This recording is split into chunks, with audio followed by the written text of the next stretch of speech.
7장 오만에 대하여입니다.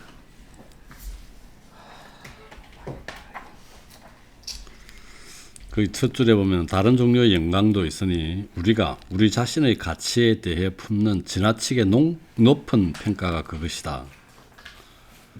그것은 우리 자신을 애지중지하며 우리에게 실제와 다른 우리를 보여주는 분별 없는 애정이다. 그렇다고 해서 또 실수할까봐 두려워해서 한 인간이 스스로 가소평가하는 건 좀 아니다는 얘기를 하죠. 그 밑에 줄 한 10번째 줄인가 보면 판단이란 언제 어디서나 그 특권을 유지해야 한다. 그가 카이사르라면 대담하게 스스로를 세상에서 가장 위대한 장군이라 생각할 일이다. 그 밑에 다음 줄에 바로 우리는 온통 객식일 뿐이다. 거칠에 휩쓸리다 보니 사안의 실체는 버려둔다.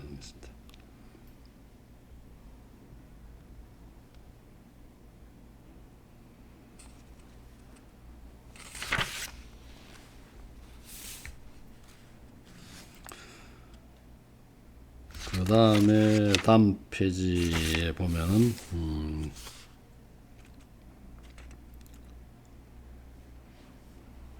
네 번째 줄인가요? 우선 나는 스스로 느끼고 인식할 수 없을 만큼 최하된 고유한 특징과 성향이 있는 것이 나쁜 일은 아니라는 것을 말하고 싶다.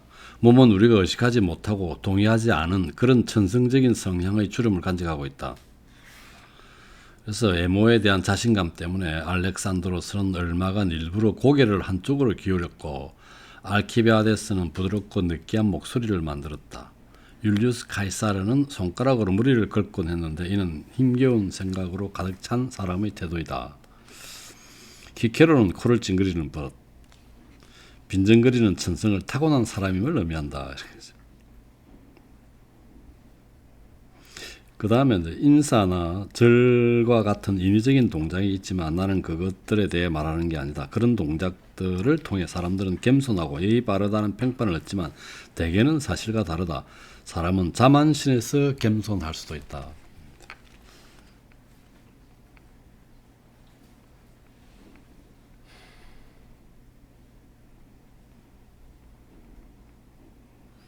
그 다음에 오른쪽에 이 장의 제목에 해당되는 얘기인데 10번째 줄에 507쪽에 오만에는 두 가지 측면이 있다. 즉 자기를 너무 높이 평가하는 것과 남을 충분히 평가하지 않는 것이다. 이거죠.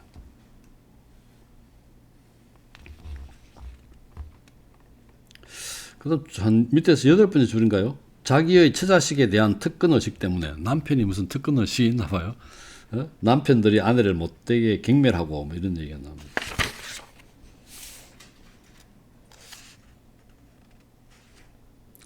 그 다음 508쪽에 뭐 중간에 잠깐 밑에 중간 패러그래프 약간 서너 줄 밑에 우리의 오만과 허영과 싸울 때 정직하게 자신의 우유부단 무지를 인정할 때만큼 철학이 훌륭한 역할을 하는 때는 없는 것 같다.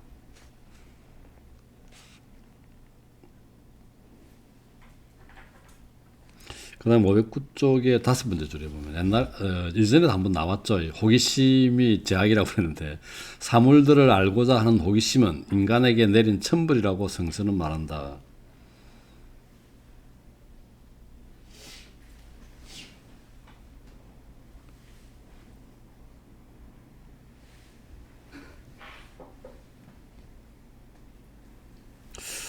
이 사람은 자기 자신한테 좀 가혹한 평가를 하고 있는 것 같죠. 509쪽에 밑에서 5번째 줄에 보면 나는 끊임없이 나 자신을 부인한다. 내가 유약해서 어디서나 떠있고 휘어진다고 느낀다. 내 판단을 만족시킬 만한 점이 내겐 하나도 없다. 뭐 이런 표현이 있어요. 그래서 그래서 이 사람은 회의주의에 갱도됐나 봅니다.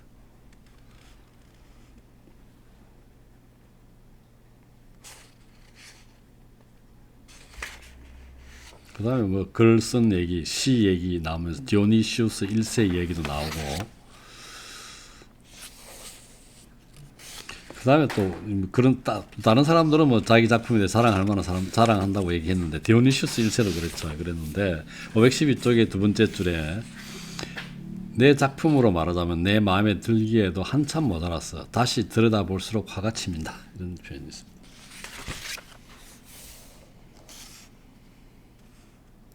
그 다음에 514쪽에 보면은 밑에 줄에 두 번째 줄에 플라톤은 말한다. 길고 짧은 것은 문장의 가치를 가하거나 감하는 특성이 아니라고. 그 다음 페이지 보면은 이 카이사르 문체가 세 번째 줄이죠. 더 위대하고 흉내내기 쉽지 않은 문체라고 나는 생각한다.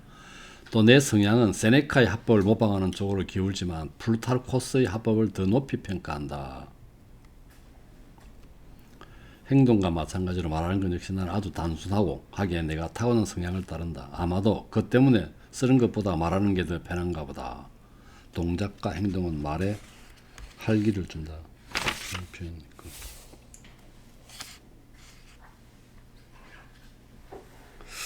그 다음 페이지 516쪽 보면은 일곱 번째 줄인가요? 미모는 사람들의 교제에서 큰 가치를 지닌다.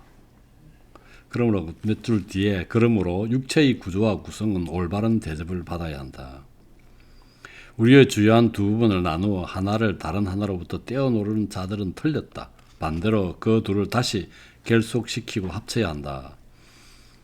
영혼들은 멀리 떨어져 홀로 있으면서 육체를 멸시하고 버리라고 할 것이 아니라 육체와 동맹을 맺고 육체를 끌어안고 사랑하고 보살피고 통제하고 충고하고 육체가 길을 잃으면 바로잡아 다시 데려오고 요컨대 육체와 결혼해 남편 노릇을 하라고 해야 할 것이다.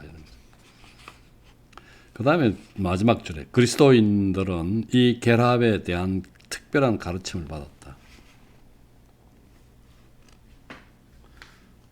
그리스도인들은 육체의 영생을 허락한 만큼 다시 육신이 부활한다고 했으니까 하나님의 정의가 육체와 정신의 이 연합, 이 결속을 옹호한다는 것, 하나님의 전 인간의 행위를 보시며 전 인간이 자기의 공과에 따라 벌과 상을 받기를 원하신다는 것을 알고 있다.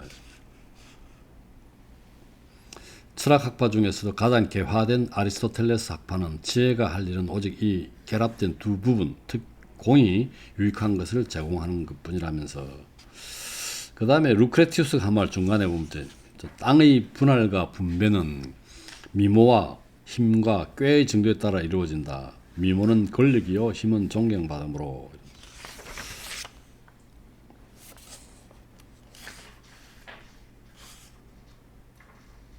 그 다음에 얘가 나와 있죠. 이거 트루누스 이야기도 나오고 아리스토텔레스의 얘기도 나오는데 기골이 장대한 모습에서 위대한 영혼이 드러난다는 얘기 있고요.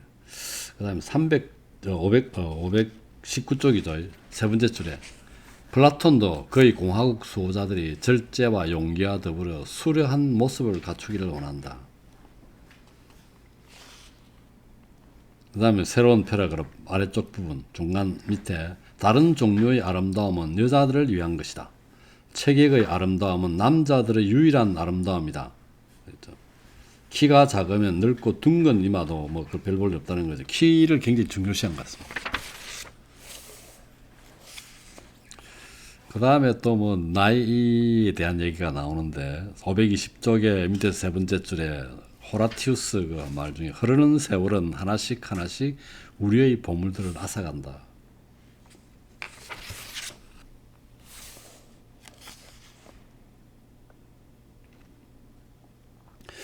제목은 오만에 관하여인데 이거 참 여러 가지 얘기를 많이 꺼내고 있습니다.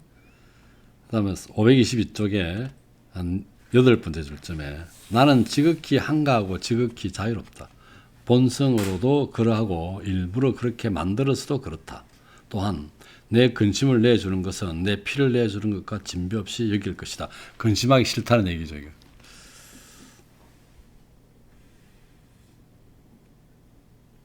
그 다음 523쪽에 딱 중간 부분에 보면은 아마도 우리의 다른 정년들이 진행하는 방식과 마찬가지로 재물에 대한 욕심은 재물의 결핍보다 재물을 사용함으로써 더 맹렬해지고 절제의 미덕은 인내의 미덕보다 더 희귀한 것이기 때문이라 라는 말이 있습니다.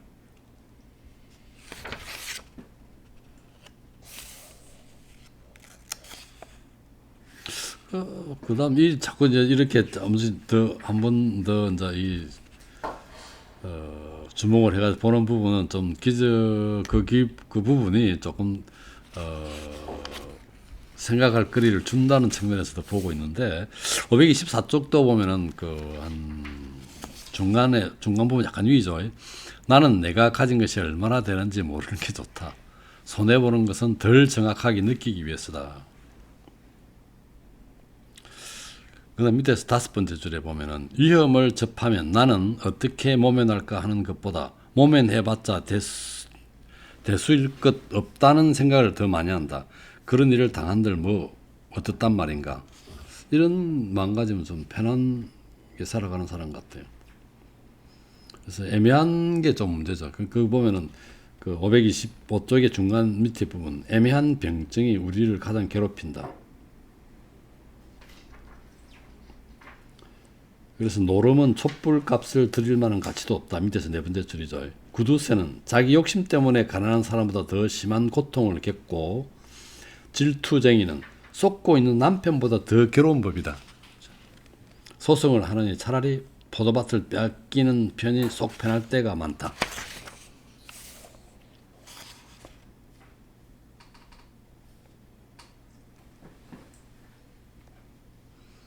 그 다음에 526쪽에 밑에서 한 8번째 줄인가 10번째 줄쯤에 오만의 이웃, 아니 보다 정확히 말해서 오만의 딸인 야망으로 말하자면 이런 말이 나옵니다. 출세하라고 나를 자극하려면 운수가 찾아와 내 손목을 잡아 끌었어야 했다. 불확실한 희망 때문에 자신을 괴롭히고 출세 가도의 초도에서 신임을 얻으려고 애쓰는 자들이 겪게 마련인 온갖 곤란을 감수하는 것. 나는 그것을 해낼 수 없을 테니까. 이런.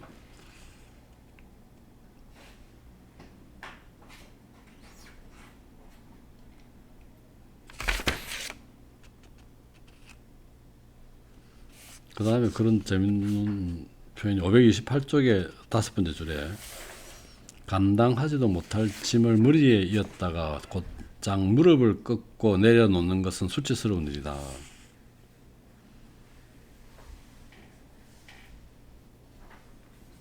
529쪽에도 7번째 줄인가요? 힘과 폭력은 무엇인가를 할 수 있지만 언제든지 무엇이든 할 수 있는 것은 아니다.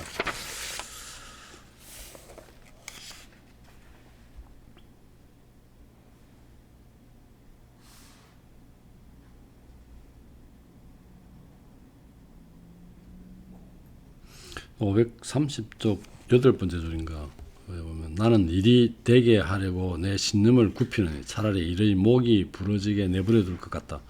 이 시대에 너무도 신용을 얻고 있는 가식과 위선이라는 새로운 덕목으로 말하자면 내가 그 무엇보다 해모하는 것이기 때문이다. 530쪽 밑에서 6번째 줄에 보면 아리스토텔레스는 터놓고 미워하고 사랑하며 완전히 솔직하게 판단하고 말하고 진실에 비해 타인의 동의나 비난 따위는 초계로 여기는 것이 고개를 성의 영우라고 본다.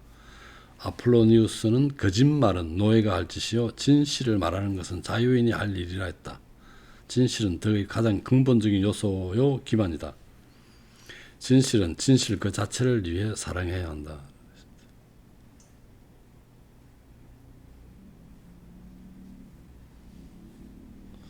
그 다음에 531쪽에 7번째 줄에 보면 항상 전부 말할 필요는 없다. 그건 바보짓이다. 그러나 말하는 것은 생각 그대로여야 한다.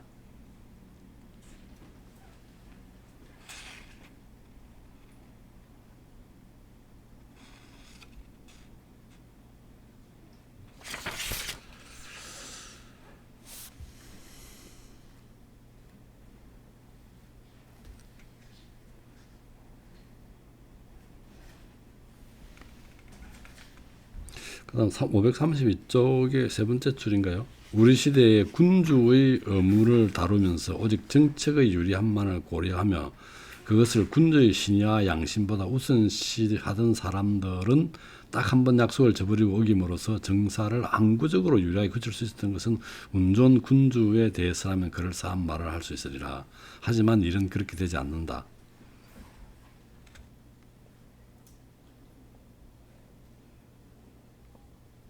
거기 보면 계속해서 보면 이득, 이 첫 번째 이득은 한없는 손해로 이어지고 이런 말이 있습니다. 이런 식으로 오직 유리함만을 추구해서 얻었던 첫 번째 이익을 말하는 거겠죠.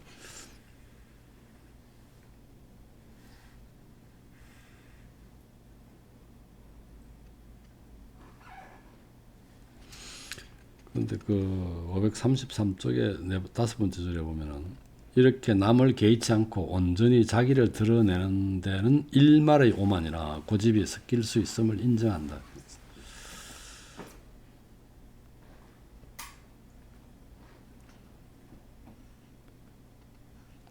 그 다음 533쪽에 밑에서 한 10번째 줄인가요? 이런 연유로 기질 때문에 또 의도적으로 본인 얘기죠. 솔직성의 의지에 언제나 내가 생각한 바를 말하고 어떤 결과가 생기든지 운명에 맡겨버리는 것이다. 그다음 또 기억력 얘기가 나옵니다. 밑에서 다섯 번째 줄에 기억력이란 지극히 유용한 도구이다. 그것 없이 판단력이 제 소임을 다하기란 매우 어렵다. 그런데 내겐 이 기억력이 전혀 없다. 이 사람은 기억 못한다고 계속부터 이야기하고 있죠. 그런데 또 재밌는 표현은 기억력에 대해서 534쪽에 10번째 줄쯤 돼요. 중간에 조금 위에 기억은 어쩌다 떠오를 때 더 유용하다. 애쓰는 기색 없이 기억을 구슬려야 한다. 쥐어짜면 기억이 당황해 혼란에 빠지기 때문이다. 기억은 제가 오고 싶은 시간에 오지 내가 바라는 시간에 오지 않는다.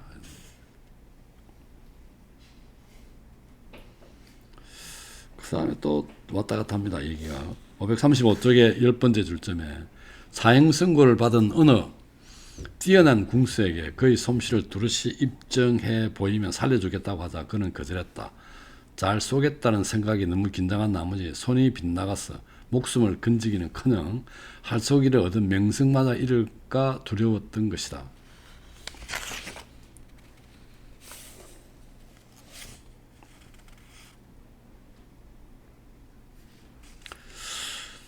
그 다음에 536쪽에 보면은 그 밑에서 두 번째 줄에 키케로가 뭐라건 말이 있는데 주에 320주에 보면은 키케로는 노인은 지갑 있는 곳은 절대 잊어버리지 않는다고 주장했다 이런 말이 있습니다. 537쪽의 첫 줄에 보면은 기억은 지식을 담는 그릇이며 상자이다.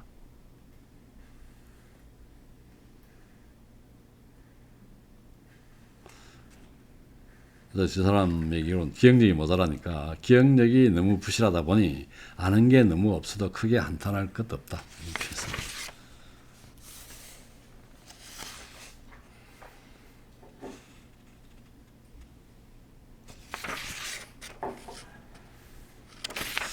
그 다음에 538쪽인가요? 일곱 번째 줄점에 저만이 가진 빛나는 장점을 하나도 찾아볼 수 없을 만큼 빈약하고 우둔한 정신이란 없다. 이런 거죠.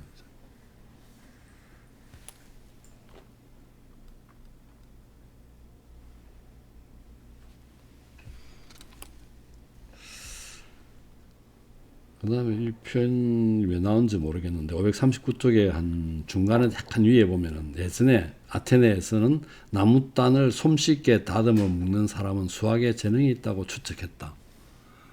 이 비례를 맞춰서 딱 먹는 그런 걸 보고 그냥 잘하니까 수학도 잘한다고 생각했는가. 그래놓고 이제 그 다음에 이렇게 자기 있는 그대로 나를 알게 해주기만 한다면 그게 바로 내가 원하는 바이다 이런 얘기 나오면서 540쪽 첫 줄에 보면 이 글들은 그것의 시험일 따름이다. 시험 에세이라는 거죠.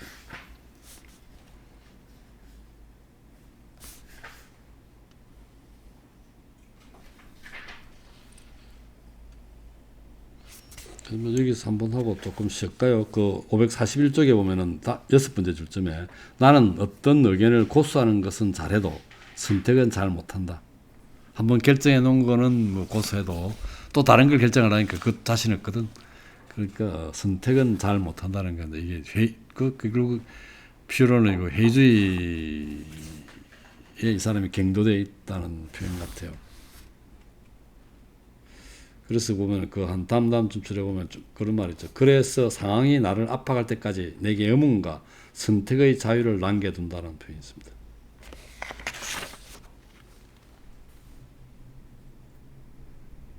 조금 더 보고 좀 쉽시다. 다음 페이지 보면은 542쪽의 두 번째 줄에 승서조차 확신할 수 없는 일을 결정할 땐 운수와 우연에 맡겼던 내들을 우리에게 전해준 것에 주목한다. 제비를 뽑게 하니 마태아가 뽑혔다. 그 다음에 이게 사도행전에 있는 구절이죠. 그 다음에 인간의 이성은 양날을 가진 위험한 검이다. 이성이 가장 가깝고 친한 친구인 소크라테스의 손 안에서조차 그것이 얼마나 여러 개의 모서리를 가진 몽둥이인지를 보라. 그 다음에 이제 그 중간 패러그래프에 보면 하지만 생각을 아주 쉽게 바꾸지는 않는다. 반대 견해에도 같은 약점이 있어 보이기 때문이다. 이렇게 되죠.